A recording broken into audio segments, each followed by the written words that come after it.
নদুৱাত BJP প্ৰাৰ্থী পদ্ম হাজৰিকাৰ প্ৰচাৰ তুংগত হৈ উঠিছে। প্ৰতিটো গাঁও পঞ্চায়তৰ নিৰ্বাচনী কাৰ্যালয়ৰ উদ্বোধনী অনুষ্ঠানত হাজাৰ হাজাৰ ৰাইজৰ উপস্থিতি। সমাগত বিধানসভা নিৰ্বাচন নদুৱা সমষ্টিৰ বিজেপি প্ৰাৰ্থী পদ্ম হাজৰিকাৰ প্ৰচাৰ আকৰ্ষণীয় হৈ উঠিছে। দিনজোৰা বিস্তৃত কাৰ্যসূচীৰে পুৱাৰ পৰা সন্ধ্যালৈকে ৰাইজৰ লগত থকা দেখা গৈছে বিধায়ক পদ্ম হাজৰিকাক। মনোনয়ন পত্ৰ দাখিলৰ দিনটোৰ পৰাই স্বতঃস্ফূৰ্তভাৱে ৰাইজ ওলাই আহি যি এক পৰিৱেশৰ সৃষ্টি কৰিলে, তাৰ বিপৰীতে প্ৰতিদ্বন্দ্বী কংগ্ৰেছ প্ৰাৰ্থীগৰাকীৰ লগত সৈনিকেই নাই বুলি প্ৰত্যক্ষ কৰি মুখৰ কথাৰে যুঁজ নহয় বুলি উল্লেখ কৰি এই নিৰ্বাচন ৰবাব টেঙা খেলাৰ দৰে এখন খেল হ'ব বুলি উল্লেখ কৰে। প্ৰতিটো গাঁও পঞ্চায়তৰ নিৰ্বাচনী কাৰ্যালয়ৰ উদ্বোধনী অনুষ্ঠানত বিধায়কগৰাকীৰ উন্নয়নৰ ঢৌৰ অবিৰত যাত্ৰাৰ বাবে হাজাৰ হাজাৰ সমৰ্থকসকলে নাচি বাগি আনন্দ উল্লাস কৰা পৰিলক্ষিত হয়। ঠিক একেদৰে শুক্ৰবাৰে নদুৱা সমষ্টিৰ অন্তৰ্গত পশ্চিম মুঢ়াঢল গাঁও পঞ্চায়ত, ৰঙাচুকৰ লগতে উত্তৰ মুঢ়াঢল গাঁও পঞ্চায়ত, মৰিখুঁটিত নিৰ্বাচনী কাৰ্যালয়ৰ ৰঙা ফিতা কাটি শুভ উদ্বোধন কৰে বিধায়ক পদ্ম হাজৰিকাই। ৰঙাচুকুৱা ব্যৱসায়িক কেন্দ্ৰৰ পৰা বিধায়কগৰাকীক পুষ্পবৃষ্টিৰ লগতে গায়ন বায়ন খোল তালৰ ধ্বনিৰে আদৰি অনাও দেখা যায়। সহস্ৰাধিক সমৰ্থকক লগত লৈ গীত নৃত্য পৰিৱেশনেৰে আকৰ্ষণীয় প্ৰচাৰ চলালে বিধায়ক পদ্ম হাজৰিকাই। বিধায়কগৰাকীৰ কৰ্মৰ প্ৰতি আকৰ্ষিত হৈ বহু কংগ্ৰেছ কৰ্মী বিজেপি দলত যোগদান কৰা দেখা গ'ল। তেজপুৰৰ পৰা চন্দন শৰ্মাৰ ৰিপৰ্ট, AIN লাইভ।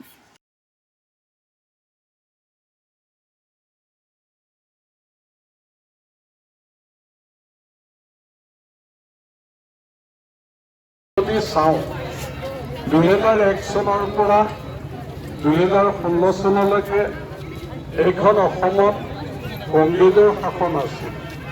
মুখ্যমন্ত্ৰী আছিল তৰুণ গগৈ ডাঙৰীয়া আৰু এই শাসনৰ কালত এইখন অসমত কি হৈছিল?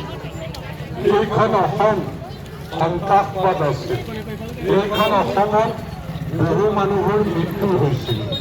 এইখন অসমত গুলি বাৰুদ নদুৱাৰ সমষ্টিত যদি আমি চাওঁ, মই অসমৰ প্ৰেক্ষাপটটো বাদেই দিছোঁ। কিমান মানুহৰ মৃত্যু হ'ল, সাম্প্ৰদায়িক সংঘৰ্ষ হ'ল, ধন দাবী হ'ল, গুলি বাৰুদ বোমা ফুটিল। স্বাধীনতা দিৱসৰ তৰুণ গগৈ ডাঙৰীয়াৰ দিনত ধেমাজিত শিশুৰ তেজেৰে পতাকাৰ তল ৰাঙলী হ'ল। আৰু কিমান কথা, দিছপুৰৰ কাষতে থকা গণেশপুৰীত বোম ফুটি কিমান মানুহৰ মৃত্যু হ'ল, হাইকোৰ্টৰ মুখত বোম ফুটি কিমান মানুহৰ মৃত্যু হ'ল, পল্টন বজাৰত বোম ফুটি কিমান মানুহৰ মৃত্যু হ'ল, অসমৰ বিভিন্ন প্ৰান্তত বোম ফুটি কিমান মানুহৰ মৃত্যু হ'ল, কিমান মানুহ ধন দাবীৰ সন্মুখীন হ'ল।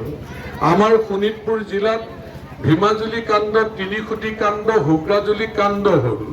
আমাৰ ইয়াত আজাৰগুৰি কাণ্ড, গ্ৰেনেড কেনেকৈ ফুটাইছিল, আমাৰ আদিবাসী মানুহৰ মাজত, আমাৰ গোৰ্খা মানুহৰ ঘৰত কেনেকৈ গ্ৰেনেড ফুটাইছিল, কেনেকৈ ধনপাল লিম্বুক নৃশংসভাৱে গুলীয়াই হত্যা কৰিলে, কেনেকৈ মঙলবৰীয়াত চাইৰেন তিৰু আজিও নোহোৱা হৈ থাকিল, কেনেকৈ হাটিঙা অঞ্চলৰ সেই আমাৰ লক্ষেশ্বৰ হাজৰিকা বাহুৱাল কল বেপাৰ কৰা সেই অসমীয়া ল'ৰাজন কেনেকৈ আজি তেওঁৰ পত্নী ল'ৰা ছোৱালীয়ে কেনেধৰণে চাই থাকে, আজিলৈকে ডেড বডিও নোলাল।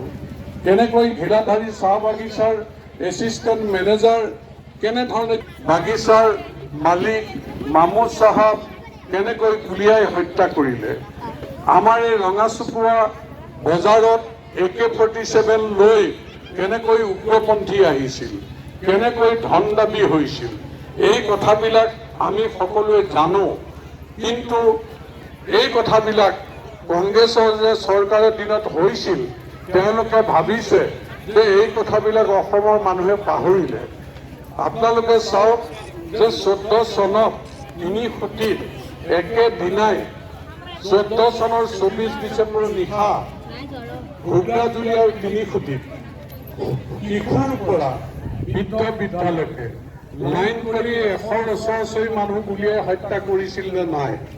সেইদিনা মই কেনেকৈ তিনিখুটিলৈ গৈছিলোঁ আৰু কেনেকৈ সেই ল'ৰা মৃত্যু মুখত পৰা মানুহৰ ল'ৰাক, অভিভাৱক, মাক দেউতাক, ল'ৰা ছোৱালীক মই কেনেকৈ 7 কিলোমিটাৰ পথাৰে পথাৰে খোজ কঢ়াই লৈ আহিছিলোঁ। আহি বালিচাং হাইস্কুলত খিচিৰি বনাই আমাৰ ল'ৰাসকলে আমি লাগি আজিও চকুৰ আগত ভাহি উঠে। এইবিলাক ঘটনা হৈছিল কংগ্ৰেছ চৰকাৰৰ দিনত। আৰু তাৰ পিছত আমাৰ সেই সময়ৰ গৃহমন্ত্ৰী, অসমত আছিল কংগ্ৰেছ চৰকাৰ, ৰাজনাথ সিংজী অসমলৈ আহি বিশ্বনাথ চাই ইয়াত কংগ্ৰেছ চৰকাৰক কেনেধৰণে ধমকি দিছিল আৰু অল আউট অপাৰেশ্যন ঘোষণা কৰিছিল আৰু সেইদিনা পুলিচ বাহিনী অৰ্ধসামৰিক বাহিনী সামৰিক বাহিনী জংঘললৈ দৌৰিছিল আৰু উগ্ৰপন্থীৰ ঘাটি সেই সময়ৰ পৰা উৰাই দিছিল উগ্ৰপন্থীৰ ঘাটি সেই সময়ত নোহোৱা কৰি দিছিল আৰু বহু ল'ৰাই চাৰেণ্ডাৰ কৰিলে বহু ল'ৰাই মূল খুঁটিলৈ ঘূৰি আহিল তেওঁলোকে গুলি বাৰুদ বন্দুক সন্ত্ৰাসবাদ বাদ দিলে আৰু সেইদিনাৰ পৰা এইখন অসমত গুলি বাৰুদ বোমাৰ শব্দত ৰাতি নুপুৱাই আজি চৰাইৰ মাতত ৰাতি পুৱাই আজি শান্তি আহিল কাৰ দিনত ভাৰতীয় জনতা পাৰ্টীৰ চৰকাৰৰ দিনত মোৰ এতিয়াও মনত আছে